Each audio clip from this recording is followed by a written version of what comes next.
Coucou les filles, donc j'espère que vous allez bien. Donc aujourd'hui on se retrouve dans une nouvelle vidéo. C'est un tag, j'avais envie de changer de ce que je fais d'habitude. Donc j'ai eu peur que la caméra tombe. Je suis désolée pour le manque de lumière, mais c'est encore une fois pas terrible. Je comprends pas. Je ne comprends pas. Ça m'énerve. Hein, donc voilà. Bref, donc c'est un tag, c'est le tag beauté. Je l'ai trouvé je sais plus où. Je l'ai trouvé. Donc voilà, donc il y a 10 questions, je vais vous y répondre le plus simplement possible et par rapport à moi, tout simplement. Donc la première question, c'est tu es plutôt gloss ou rouge à lèvres?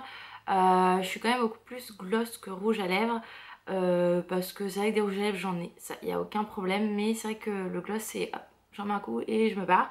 Et même pour le boulot c'est un peu plus pratique parce que le souci c'est que vu que j'ai les lèvres qui se dessèchent, pardon, très vite.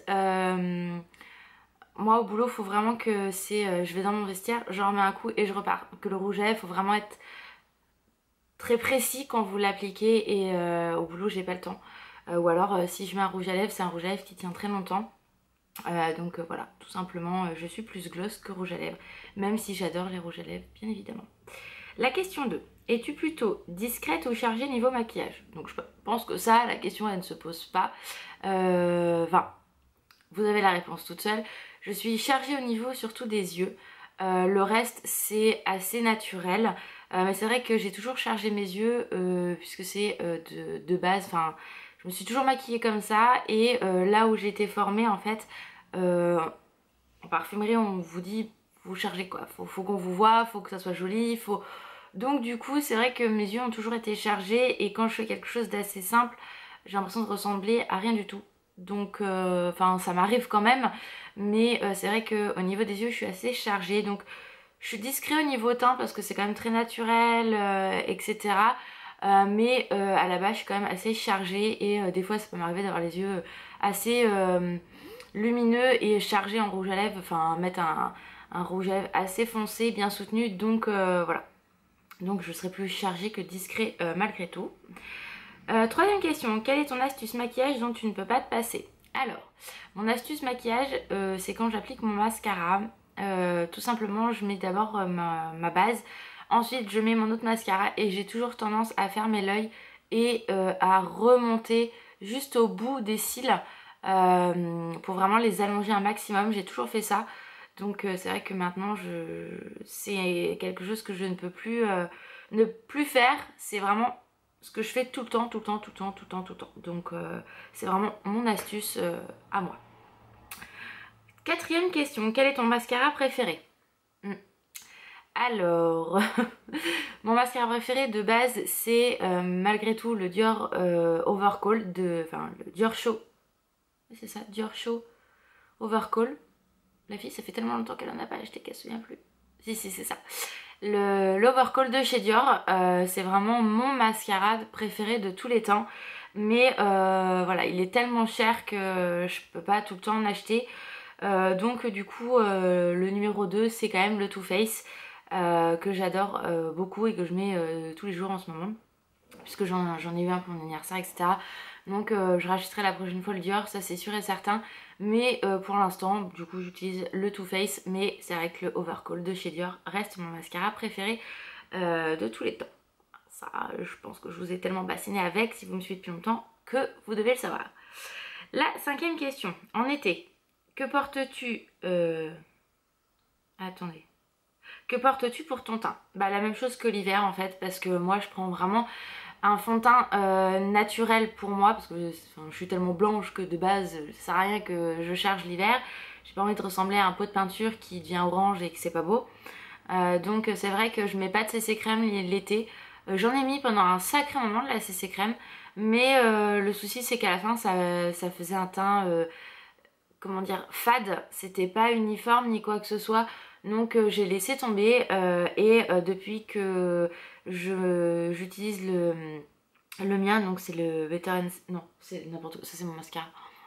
Le Super Stay, je crois, hein, vous le connaissez. Et ce mascara, en fait, je l'ai découvert grâce à Enjoy Phoenix puisqu'elle l'avait... ce mascara, j'ai vraiment du mal, hein. On est passé à une autre question, Laura, hein. On arrête les conneries. Donc ce fond de teint là je l'ai découvert en regardant les favoris de Enjoy Phoenix qui disait qu'il était vraiment très bien, qui correspondait à son type de carnation, etc. Donc je me suis dit, bon écoutez, je vais essayer. Et c'est vrai que depuis que je l'ai testé, je ne le quitte plus. J'ai même pas envie en fait d'en tester un autre, quoique celui-là de Kat Von D me tente bien. Donc je pense que je l'achèterai un jour et pour le tester parce que c'est quand même, ça a l'air pas mal. Si vous l'avez testé, dites-le moi en barre d'infos. Mais il faudrait vraiment que je regarde pour pas prendre trop clair ni trop foncé. Parce que je sais que à la base, Kat Von D, elle est très très blanche. Donc je veux pas non plus être cadavérique. Parce que j'y suis déjà de base. Donc dans ces cas-là, autant que je mette pas du tout de fond de teint. Ça sera plus facile. Hein. Et puis voilà, donc ouais, l'été, je porte la même chose que l'hiver. Sachant que moi, c'est vraiment ma routine que je fais toute l'année sans aucun problème. Voilà, la 7ème question. Et en hiver, j'ai répondu aux 2 questions en même temps, hein, la 5 et la 6. Donc en été, je mets mon fond de teint. Et en hiver, je mets mon fond de teint. Sachant que, vous le savez, je repoudre par derrière. Enfin voilà, là on voit, je suis pas jaune quoi, donc je suis pas non plus marron. Donc tout va bien. En tout cas, moi ça me correspond, donc c'est parfait. La 7ème question.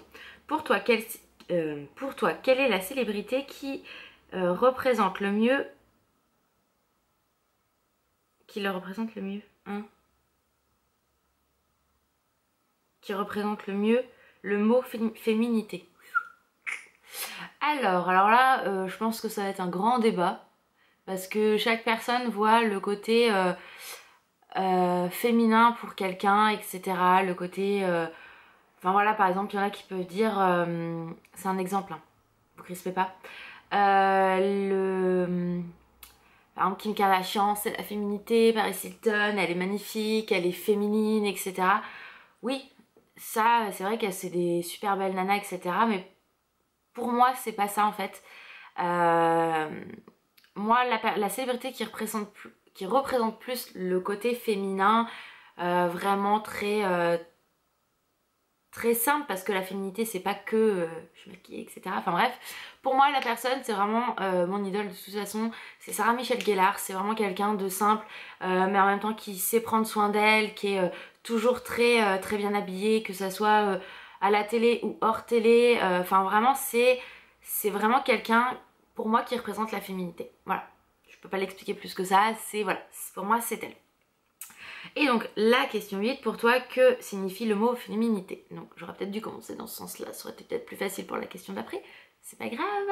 Donc pour moi la féminité, comme je vous l'ai dit, c'est quelqu'un qui est joli à l'intérieur comme à l'extérieur, qui est pas comme ça, hein, qui est pas un squelette, parce qu'on peut être très féminine tout en ayant des formes, etc.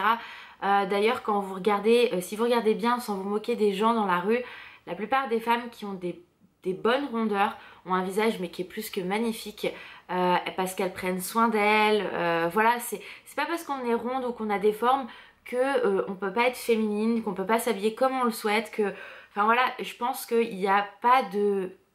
Voilà, moi quand je dis Sarah Michelle Gellar, parce que pour moi en tant que célébrité c'est elle, mais après dans la vie de tous les jours, enfin tout le monde est beau à sa façon.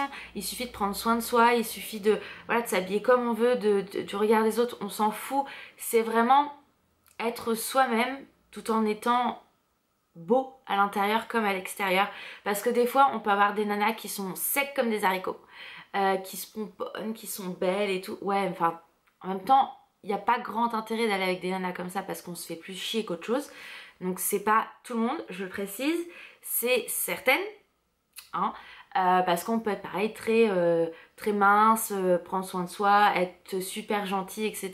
Mais voilà, c'est pas une généralité que je veux vous donner, mais c'est vrai que pour moi la féminité c'est quelqu'un de simple, qui se fait plaisir, qui s'habille comme elle le souhaite, qui se maquille comme elle le veut, sans jugement, sans quoi que ce soit, enfin qu'elle est elle-même. Voilà, c'est ça pour moi la féminité, c'est quelqu'un qui se trouve beau à l'intérieur comme à l'extérieur, et qui partage, enfin c'est un partage de tout, et voilà. Pour moi c'est un peu ça. Je sais pas si je l'ai bien expliqué, mais voilà. Bref, passons à la question suivante. La question 9. Suis-tu la mode? Pas du tout. J'adore regarder ce qui se fait, ce qui est très tendance, mais en fait quand vous regardez vraiment les grandes tendances, c'est moche. Enfin moi perso j'aime pas, ou alors on est tout habillé pareil, voilà. Donc je pense que la mode c'est intéressant de la suivre dans le sens où on peut regarder, ça peut dire tiens, j'aime pas du tout son look, mais par contre j'aime bien sa veste. Ça moi je la verrais bien avec plutôt autre chose. voilà, ça peut donner des idées. Mais pour moi la mode c'est vous qui la faites votre mode, c'est moi j'ai envie de m'habiller comme ça, bah, je m'habille comme ça, j'ai pas envie de m'habiller comme c'est marqué là et de me retrouver avec 15 nanas dans la rue qui sont habillées comme moi, enfin je trouve ça bête. Si vous suivez d'autres youtubeuses, vous voyez bien, elles ne suivent pas forcément la mode, elles suivent la mode à leur façon, c'est-à-dire qu'elles vont aménager leurs vêtements en fonction de comment elles veulent. Après, il y a toujours un accessoire qu'on va retrouver dans notre look qui est tendance, qui est mode, bien évidemment, les cuissardes, etc. Tout le monde, enfin, moi j'en ai pas, mais celles qui en ont, c'est parce que c'est tendance, enfin voilà, là il y a plein de choses qui, voilà, on aura toujours une pièce qui suit la mode actuelle. Hein, ça c'est quasi sûr, vous regardez tout le monde va avoir tel truc comme ça, machin et tout. Donc on suit la mode, enfin moi je suis la mode sans vraiment la suivre, je suis intéressée donc je regarde, sachant que je travaille en plus en prêt-à-porter, donc je suis pas obligée mais j'ai envie de connaître les tendances etc. parce que bah, pour conseiller c'est quand même tellement plus facile, j'ai envie de dire, mais c'est vrai que après une mode ne fait pas l'autre, il y a toujours un produit tendance qui restera dans votre look quoi qu'il arrive, ça c'est sûr et certain. Et la dernière question, es-tu plutôt cheveux raides ou cheveux bouclés? Alors, vous allez dire que je suis très chiante. J'ai les cheveux fins et lisses, qui frisent, enfin qui bouclent à certains endroits, donc qui sont jamais raides. Donc je me lisse quasiment tous les jours les cheveux, sauf quand je les attache comme aujourd'hui. Il faut que j'aille me faire couper la frange parce que je vois plus rien. Et c'est vrai que j'ai toujours rêvé d'avoir les cheveux ondulés. Pas bouclés, mais vraiment des belles anglaises. Enfin vraiment le beau truc comme on voit les nanas à la télé, des fois on fait putain, moi j'aimerais bien avoir les cheveux comme ça. Après voilà c'est la télé. Mais dans la rue il y en a qui ont vraiment des belles ondulations naturelles etc. Et ça je trouve ça vraiment magnifique. Donc ça m'arrive souvent de me boucler les cheveux avec mon fer à lisser. De faire des ondulations. Après j'ai tellement les cheveux, enfin pas longs, enfin ils sont mi-longs, mais j'ai tellement ils sont fins mais épais en même temps, enfin j'ai une bonne touffe on va dire, que du coup derrière j'ai toujours du mal à bien le faire toute seule. Donc ça m'arrive de temps en temps, mais la plupart du temps j'ai les cheveux raides. Donc voilà. Soit ils sont attachés, soit ils sont raides. Mais c'est vrai que j'aurais plus une tendance à préférer avoir des cheveux bouclés que raides. Mais c'est comme ça, on n'est jamais satisfait de ce qu'on a, hein, vous savez, on va me dire, on est tous compliqués. Quand on a les cheveux lisses, on rêve d'avoir les cheveux bouclés, et celles qui ont les cheveux bouclés rêvent d'avoir les cheveux lisses. C'est tout le temps comme ça. Hein, quand on est blonde, on veut devenir comme ça. Oh là, ouf. Quand on est blonde, on veut être de telle couleur, etc. Ce qui est mon cas, puisque je suis blonde de base, mais maintenant je suis plus blonde. Bref, on s'en fout. Donc voilà pour ce petit tag. J'espère que ça vous aura plu. Ça change de d'habitude, mais voilà, je me suis dit que ça pouvait être sympa. Donc si vous souhaitez refaire le tag, je vous mettrai les questions en barre d'infos. Comme ça, je vais vous préparer tout ça. Et voilà. Donc je vous fais d'énormes bisous les filles, et je vous dis à très vite. Bye bye.